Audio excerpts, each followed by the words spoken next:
అందరికీ నమస్కారం. నేను మీ గోపాల్ అయ్యంగార్. శ్రీమతే రామానుజాయ నమః. ఈ వారం అంటే 11వ తారీఖు ఆగస్టు నుంచి 17వ తారీఖు ఆగస్టు వరకు 12 రాసులకి అంటే మేషం నుంచి మీనం వరకు వార ఫలాలు ఎలా ఉందో తెలుసుకుంటూ ఈసారి అనేక కొత్త విషయాలు మీకు నేను తెలియజేస్తాను. అంటే మీ రాశి ఏంటి, మీ రాశి యొక్క లక్షణాలు ఏమిటి, ఈ రాశి వాళ్ళు ఏం చేస్తే బాగుంటుంది అనేటువంటి విషయాలని కూడా మనం చాలా చక్కగా మాట్లాడుకుందాం. ముఖ్యంగా ఈ వారం కానీ గమనిస్తే గ్రహాల స్థితులు ఎట్లా ఉన్నాయంటే, కుజుడు గురువు వృషభ రాశిలో సంచరిస్తూ, సూర్యుడు కర్కాటక రాశిలో, బుధుడు శుక్రుడు వచ్చేసి సింహ రాశిలో, కేతువు కన్యా రాశిలో, చంద్రుడు తులా వృశ్చికం ధనుసు రాశిలో 3 రాశుల్లో ప్రయాణం చేస్తున్నాడు ఈ వారమంతా. శని కుంభరాశిలో, రాహు వచ్చేసి మీనరాశిలో సంచరిస్తున్నారు. దీన్ని బట్టి 12 రాశులకు ఎలా ఉందనేది మనం ఈ వారం వరకు తెలుసుకుందాం. కానీ ఒక మాట చెప్తున్నాను, కంగారేం లేదు. మీకు మాస ఫలాలు ఉంటాయి, వార ఫలాలు ఉంటాయి, పక్ష ఫలాలు కూడా ఉంటాయి, సంవత్సర ఫలాలు ఉంటాయి. ఇదంతా కూడా ఆయా సంవత్సరంలో ఉన్న గ్రహాలని బట్టి చెప్పడం. ఇది పక్కన పెడితే అసలు మీరు పుట్టినప్పుడు ఉన్న గ్రహస్థితి ఏంటి, మీరు పుట్టిన సమయానికి గ్రహాలు ఏ విధంగా ఉన్నాయి, మీ లగ్నం ఏమిటి, మీ నక్షత్రం ఏమొచ్చింది, ఏ పాదంలో ఉన్నాయి, ఏ దశలో మీరు స్టార్ట్ అయ్యారు, ఏ విధంగా మీ జాతకం మొత్తం మనం క్లియర్గా చక్రం వేసేసి 50 పేజీలు అన్నమాట. అందులో అనేక చక్రాలు ఉంటాయి. అవి మీకు నేను మెయిల్ చేస్తాను. అలాగే జాతకం మీకు అది అర్థం కాదు కదా, చదివితే అంత సాంస్క్రిట్లో ఉంటుంది. కాబట్టి 20 నిమిషాలు మీతో నేను చక్కగా ఫోన్లో రికార్డ్ చేయిస్తా. ఆ విధంగా రికార్డు కూడా మీరు భద్రపరచుకోవచ్చు అనమాట. దీనికి ప్రత్యేకంగా జాతకం చెప్పడానికి గురుదక్షిణ ఉంటుందండి. ఎందుకంటే చాలా వర్క్ చేయాలి, అందులో నాకు 2 అసిస్టెంట్లు ఉంటారు. మరి వాళ్ళ శాలరీస్, ఆఫీసు మెయింటెనెన్స్ ఉంటాయి. కాబట్టి ధర్మంగానే మేము తీసుకుంటామండి. చాలామంది మీరు నమ్ముతారో లేదో, ఒక మహారాష్ట్రలో ఒక అతను అన్నాడండి, ముంబైలో అన్నాడు, ఏమండి మీరు చెప్పిన దానికి 5,000 ఇవ్వచ్చు, అంత అద్భుతంగా చెప్పారు, మీరు అసలు అడగకుండానే ఎన్నో విషయాలు చెప్పారండి. మా సమస్య ఏదో ఉద్యోగమో పెళ్ళో పిల్లలో ఏదో ఉంటుంది, కానీ మీరు మొత్తం కవరేజ్ చేసిన విధానం చాలా బాగుందని చెప్పడం. ఇలాగే ఈ మధ్య మా అమ్మాయి శ్రావణి ఏదో ఒక పెద్ద వెబ్సైట్లో ఒక పెద్ద మనిషిని పట్టుకుని, లారెన్స్ అనుకుంటా పేరు, లారెన్స్, మీరు గమనించండి ఆయన పేరు. ఆయన అపాయింట్మెంట్ తీసుకుని రాత్రి 10ంటికి మాట్లాడిన తర్వాత నాతో అంది, ఆ నాన్న పరమ వేస్ట్ నాన్న, ఊరికే వీళ్ళు వెబ్సైట్లో వాటిలో కనిపిస్తున్నారు యూట్యూబ్లో, అంతేగాని వాళ్ళకి చెప్పడమే రాదు, మీరు చెప్పే విధానం స్టార్టింగ్ నుంచి ఎండింగ్ దాకా క్లియర్గా ఉంటుందని. ఇలాగా మీ జాతకం నేను పక్కా చెప్తాను, మీరు నన్ను కాంటాక్ట్ చేయండి. ఒకవేళ డేట్ ఆఫ్ బర్త్ లేని వాళ్ళు, అంటే మీ డేటు టైము ప్లేస్ ఉంటే బాగుంటుంది, అది మేము జాతకం చేస్తాం. లేనప్పుడు మీ ముఖం కనిపించే ఒక ఫోటో, మీ చేతి రేఖలు ఒక ఫోటో, ఆడవాళ్ళు ఎడమ చేయి, మగవాళ్ళు కుడి చేయి పంపించండి, మీ జాతకం రెడీ చేస్తా. ఇదంతా ఒకసారి అయితే సమస్యలు అనేది ఉంటాయండి. ఇది క్లోజింగ్ అంటారు దీన్ని. ఈ సమస్యని ఎలా సాల్వ్ చేయాలి అది తెలియక చాలామంది నీకు ఇదవుతుంది అదవుతుంది అనడం కాదు. అది అవ్వకుండా ఉండాలి, ఏది అనుకుంటే అది జరగాలి అంటే ఒక క్లోజింగ్ ఉంటుంది. అంటే ఏ గ్రహానికి ఏ విధంగా శాంతి చేయాలో సింపుల్గా చెప్తా. అందుకే నా ఛానల్ పేరే thesimple.astrologer.com. దయచేసి మీరందరూ కూడా నా ఛానల్ని సబ్స్క్రైబ్ చేస్తారు, మీ ఫ్రెండ్స్కి, నా బంధువులకి తెలియజేస్తారని చెప్పి ఆశిస్తూ మీ నుంచి సెలవు తీసుకుంటున్నాను. ఇప్పుడు మేషరాశి.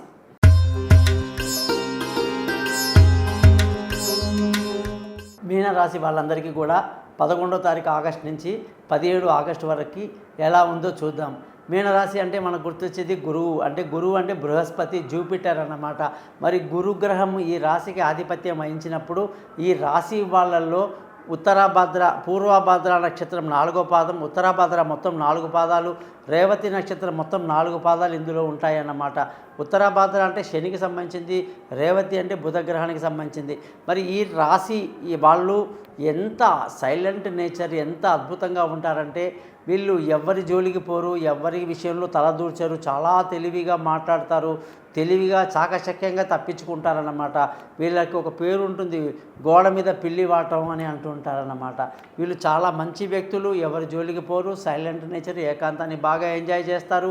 మరి వీళ్ళకి బృహస్పతి ఆధిపత్యం వస్తున్నాడు. మరి బృహస్పతి అంటే మొత్తం 3,000,000 దేవతలకు గురువు కాబట్టి వీళ్ళు మంచి టీచర్లుగా, మంచి ఉపాధ్యాయులుగా, లెక్చరర్లుగా, టీచింగ్ ప్రొఫెషనల్లో చాలా పైకి వచ్చేవాళ్ళుగా ఈ మీనరాశి వాళ్ళని మనం బాగా గమనించవచ్చు అన్నమాట, 100%. అలాగే వీళ్ళు చాలా వరకు టీచింగ్ ఫీల్డ్లోనే ఉంటారని కూడా నేను చాలా జాతకాలు చూశాను. ఇక ధన ఆదాయానికి వచ్చేసరికి ఈ వారమంతా కూడా ధన ఆదాయం కాస్త ఇబ్బందికరమైన పరిస్థితి. దానివల్ల మైండ్ డిస్టర్బ్ అవ్వడం, అంటే అశాంతి, అంటే ఈ వారమంతా కూడా చికాకు ఎక్కువగా ఉంటుంది. టైంకి డబ్బు రావట్లేదు, ఇంట్లో ప్రశాంతత లేదు, పిల్లలు చెప్పిన మాట వినటం లేదు, ఇంట్లో ఏదో చికాకులు, ఇవన్నీ ఎందుకు వస్తున్నాయి అంటే గ్రహస్థితులు బాగాలేవన్నమాట. మరి గ్రహస్థితులు బాగాలేవు కాబట్టి మనం చక్కగా ఆ గ్రహాలకి మంత్రాలు చెప్తాను, అవి చదువుకొని రోజు చేయండి, కాస్తలో కాస్త ఊరట మీకు లభిస్తుందన్నమాట. ముఖ్యంగా బంధువుల స్నేహితుల సహాయ సహకారాలు అద్భుతంగా లభిస్తాయని కూడా చెప్పాలి. ఈ బంధువుల సహాయ సహకారాలు అనేది మనకు మెయిన్ ఈ వారం అంతా. దేవుడు ఒకటి తగ్గించినా ఇంకోటి ఎక్కడో ఇస్తాడు. కాబట్టి మీకు చికాకు ఉంటుంది, డబ్బుకి ఇబ్బందులు వస్తాయి, ఇవన్నీ చెప్పిన తర్వాత బంధువుల స్నేహితులు వచ్చేసరికి వాళ్ళు మీకు చాలా రిలేషన్షిప్, ఎంతటి చిన్న ఫ్రెండ్, తక్కువ ఫ్రెండ్ అయినా సరే మీకు మేలు చేయడానికి వస్తాడు. ఈసారి మంచి మేలు చేస్తాడు, మంచిగా ఉంటాడు, మీతో బాగా మాట్లాడతారు వాళ్ళు. అలాగే మీ జాతక రీత్యా మీకు మానసిక ధైర్యం బాగా కలిగి ఉంటారు. విలువైన వస్తువులు, భూములు, వాహనాలు, ఆస్తులు ఇవన్నీ కూడా కొనడానికి ఏమాత్రం కూడా అనుకూలత ఇప్పుడు లేదన్నమాట. కాబట్టి ఆ విషయంలో జాతకాలు చూపించుకొని ఆ పని చేయండి, లేకపోతే ఇబ్బంది అవుతుంది.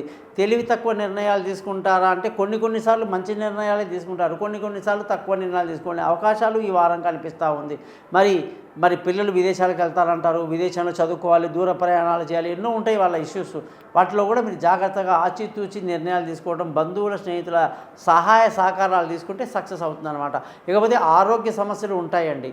ఆరోగ్యపరంగా కాస్త ఇబ్బందులు ఉంటాయి, శత్రువుల మీద కాస్త ఎక్కువ వాళ్ళ పై చేయి ఉంటుంది. మరి ఇవన్నీ తట్టుకొని ఈ వారం జాగ్రత్తగా ఉండాలి. భార్యాభర్తల మధ్య అదేదో గొడవలాగా ములిగే నక్క మీద తాటికాయ పడ్డట్టు ఆల్రెడీ మనకు కొంచెం నెగిటివ్ టైం, అందులో భార్య భర్తకి, భర్త భార్యకి లేనిపోని గొడవలు అన్నమాట.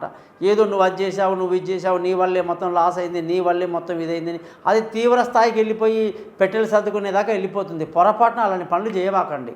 ఎందుకంటే సైలెంట్ నేచర్ కాబట్టి మీరు ఎలాగూ కాస్త ఓపిక పట్టడం, ఆపోజిట్ పర్సన్ చెప్పేది వినండి, శాంతంగా ఉండండి.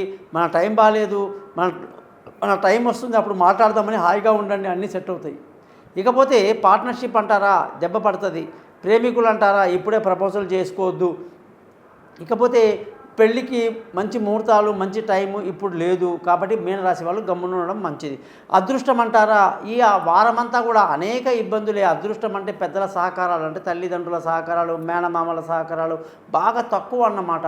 కాబట్టి అదృష్టం లేకపోతే మనం ఏం చేస్తామంటే కామ్గా ఉండడం మంచిది. పోనీ ఉద్యోగంలో మంచి పీకేస్తామా, పెద్ద పేరు వచ్చేస్తుందా, బాస్ ఏమైనా కిరీటం పెట్టేస్తారంటే అది లేదు. అన్నిటికీ మొట్టికాయలు సిద్ధంగా ఉంటాయి. ఈ మీనరాశి వాళ్ళకి ఎందుకండి అస్సలు నాకు అర్థం కాదు. ఇటు ఏలినాటి శని ప్రభావం, ఈ వాళ్ళ రాశ్యాధిపతి బాగాలేకపోవటం, ధనాధిపతి బాగాలేకపోవటం, అలాగే 4వ స్థానం బాగాలేకపోవటం, అలాగే సప్తమాధిపతి బాగాలేకపోవటం, అలాగే భాగ్యస్థానానికి అధిపతి ఆయన బాగాలేకపోవటం, ఉద్యోగానికి అధిపతి అది బాగాలేకపోవటం, వ్యాపారానికి అధిపతి కూడా బాగాలేకపోవటం. నిజంగా ఈ రాశి వాళ్ళకి మాత్రం చెప్తున్నా, మీనరాశి వాళ్ళు ప్రతిరోజు మీకు నచ్చిన గుడికి వెళ్ళడం, ప్రతిరోజు పారాయణాలు చేసుకోవటం, విష్ణు సహస్రనామం, భగవద్గీత, దత్తాత్రేయ స్వామి, మీకు నచ్చిన గురువు యొక్క గుడికి వెళ్ళటం, దేవానాంచ ఋషీనాంచ గురు కాంచన సన్నిభం బుద్ధిమంతం త్రిలోకేశం తం నమామి బృహస్పతి అనే మంత్రాన్ని 16 సార్లు రోజు చదువుకోవటం, కనకపుష్యరాగం ఖచ్చితంగా చూపుడు వెలికి పెట్టుకోవటం ఈ రాశి వాళ్ళకి ఇప్పుడు అర్జెంట్ అన్నమాట. కాబట్టి మీనరాశి వాళ్ళకి ఏ విధంగా మనం చూసినా కూడా అనేకంగా 80% నెగిటివ్ వస్తుంది. కాబట్టి ఖచ్చితంగా మీరు జ్యోతిష్యుని కలవండి, మీకు మేలు జరుగుతుంది. ఇది కొంచెం లాంగ్ టైంలో ఉండే పరిస్థితి కనిపిస్తుంది కాబట్టి మీకు నేను చెప్పడం జరిగిందన్నమాట. కాబట్టి మీరందరూ నేను చెప్పించేయండి, సంతోషంగా ఆనందంగా ఉంటారు. చూశారు కదా 12 రాశులకు ఎలా ఉందో తెలుసుకున్నాం. మరి మీ జాతకాలు తెలుసుకోవడానికి కోసం పైన ఇచ్చిన 3 నెంబర్లలో మీరు నన్ను కాంటాక్ట్ చేయండి, మీ డీటెయిల్స్ పంపించండి. మీతో నేను వెంటనే ఫోన్లో మాట్లాడి పరిహారాలు చెప్పి జాతకాన్ని మీకు మెయిల్ చేస్తాను, సింపుల్గా మీకు పరిహారాలు చెప్తాను. కాబట్టి నన్ను కాంటాక్ట్ చేయండి. నా ఛానల్ని మాత్రం సబ్స్క్రైబ్ చేయడం మర్చిపోవద్దు, అదే మీరు నాకు ఇచ్చే గురుదక్షిణ. నమస్కారం. చూశారు కదా 12 రాశులకు ఎలా ఉందో తెలుసుకున్నాం. మరి మీ జాతకాలు తెలుసుకోవడానికి కోసం పైన ఇచ్చిన 3 నెంబర్లలో మీరు నన్ను కాంటాక్ట్ చేయండి, మీ డీటెయిల్స్ పంపించండి. మీతో నేను వెంటనే ఫోన్లో మాట్లాడి పరిహారాలు చెప్పి జాతకాన్ని మీకు మెయిల్ చేస్తాను, సింపుల్గా మీకు పరిహారాలు చెప్తాను. కాబట్టి నన్ను కాంటాక్ట్ చేయండి. నా ఛానల్ని మాత్రం సబ్స్క్రైబ్ చేయడం మర్చిపోవద్దు, అదే మీరు నాకు ఇచ్చే గురుదక్షిణ. నమస్కారం.